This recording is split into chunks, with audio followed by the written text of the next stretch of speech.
তোমার ভয় লাগে না? না, আমার ভয় নাই, আমার মৃত্যুর কোনো ভয় নেই। ঘরেও যদি মরতে হয় বাইরেও মরি। টিভি বা পুলিশের আর্মিদের কাছে বলবো যে গুলি কর, আমাকে গুলি কর। বাবা, আজকে যে তুমি এই আন্দোলনে এসেছো, কেন এসেছো? কেন? আমি আন্দোলনের বিচার পেতে আসছি। কার বিচার চেতে? যারা অকারণে শহীদ হয়েছে, অকারণে শহীদ হয়েছে তারা। এখন তুমি কি চাও?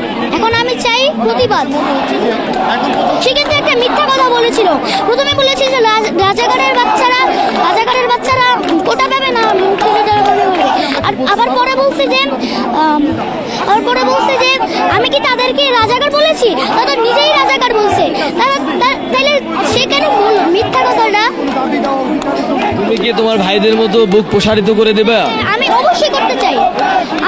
আমি অবশ্যই করব, চাইলে আমি জীবনও দিতে রাজি আছি।